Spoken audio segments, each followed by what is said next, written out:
ओम शांति। प्रश्न है, साइलेंस की शक्ति क्या है और साइलेंस की शक्ति जमा करने की विधि क्या है? उत्तर है, साइलेंस की शक्ति अर्थात आत्मिक शक्ति। जितना हम खुद को आत्मिक स्थिति में रखते हैं या आत्मा समझते हैं, बिंदु समझते हैं, साइलेंस की शक्ति ऑटोमेटिकली जमा होती रहती है, क्योंकि आत्मा का स्वधर्म ही शांत है। हम सतयुग से लेकर जन्म लेते रहते हैं और जैसे अपना पाठ बजाते रहते हैं, हमारे गुण और शक्तियाँ यूज़ होते हैं और फिर हम वो शक्तियाँ और गुण ख़त्म होते रहते हैं।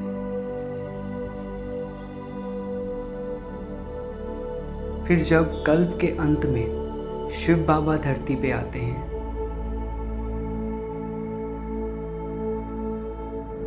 तो वो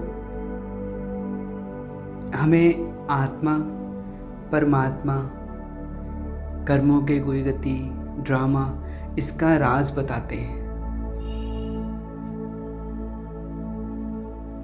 तो हमें जब इनका राज समझ में आता है और हम उसको प्रैक्टिकल धारण करते हैं, जैसे जो पहला हमारा पाठ है कि मैं आत्मा हूँ, तो जब हम देह में रहते आत्मिक स्थिति में देही बनकर इस कर्मेंद्रियों से कर्म करवाते हैं, इस देह को यूज़ करते हैं, हर कर्म में ध्यान रखते हैं कि हम आत्मा में कर्म करवा रही हूँ, तो भी ये शक्ति जमा होती है।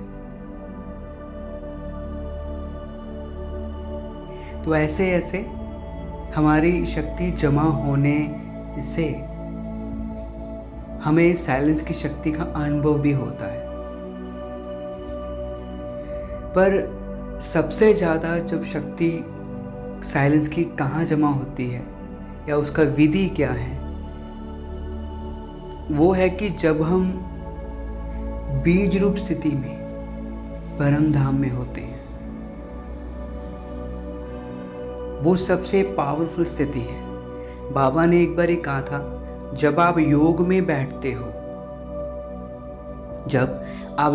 बैठते हो तो उसमें ज्ञान का चिंतन भी नहीं करना, किसी चीज का चिंतन नहीं करना, सिर्फ परम धाम में बाप के समान संपन्न संपूर्ण स्थिति में बैठ जाना है। क्योंकि जब हम आत्मा समझते हैं तो आत्मा खुद में संपूर्ण है। हमें बार बार ये कहने की ज़रूरत नहीं है मैं आत्मा शांत स्वरूप हूँ, प्रेम स्वरूप। ये पहले कहते हैं हम, जब नया कोर्स करता है कोई, उसमें हम उनको समझाते हैं तो उनका मन थोड़ा थोड़ा टिकना शुरू करे। पर जब हम पुराने होते हैं तो अभ्यास एक ही है कि हम बीज रूप स्थिति में कितना टिकते हैं और परम धाम में बाबा के पास जाके बैठ जाएं। उसमें जितनी देर उस बीज रूप स्थिति में कोई और संकल्प विकल्प ना चले, सबसे ज़्यादा वही साइलेंस की शक्ति और शक्तियाँ हमें कह सकते हैं कि हमारी एक्टिव होती हैं। और ऐसी स्थिति में जो आत्मा बैठती है, जो पुरुषार्थी बैठता है, उससे वातावरण और आसपास की आत्माएं और प्रकृति तीनों पावन होती हैं। ये पहली स्थिति है। दूसरी स्थिति है कि जब हम ज्ञान का चिंतन करते हैं, परमात्मा के गुणों और शक्तियों का चिंतन करते हैं, योग में भी ये दूसरी स्थिति है। इस पे भी हमारी शक्ति इकट्ठी होती है, साइलेंस की और शक्ति और गुणों की इकट्ठी होती है। तीसरी स्थिति है जब हम ज्ञान सुनाते हैं, जैसे कोर्स करा दिया, किसी को मैसेज दे दिया, परमात्मा का मैसेज दिया, ऐसे किसी को कुछ भी कहते हैं, ज्ञान का चिंतन के साथ उनको दूसरों को सुनाना, तो ये है तीसरी स्थिति। ये तीनों स्थिति क्योंकि तीसरी स्थिति में हमें दुआएं मिलती हैं, हर कर्म में अपने व्यवहार से ज्ञान को इम्प्लीमेंट करके जब हम धारण करते हुए व्यवहार में आते हैं, इनमें तो हमें दुआएं मिलती हैं। तो ये तीनों स्थिति आपस में को रिलेटेड है। बाबा ने तीनों स्थितियों में रहने को कहा है और यही हमारा जीवन होना चाहिए। मतलब हमारे मन, बुद्धि और कर्म से, मन से, बोल से, कर्म से कोई भी व्यर्थ नहीं बोल निकलने चाहिए, कर्म होना चाहिए। कई लोग मजाक में भी करते हैं ना बातें।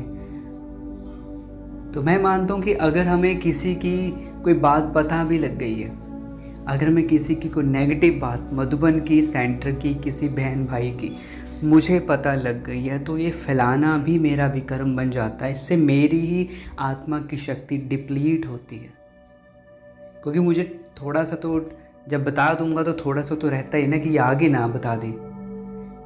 हमें किसी पे भरोसा तो नहीं है। हर आत्मा की अपनी शक्ति होती है, क्योंकि हर आत्मा का अपना क्लोज फ्रेंड जरूर होता है, अपनी क्लोज दीदी जरूर होती है, अपना क्लोज भाई जरूर होता है जिसके साथ उसकी बहू बनती है।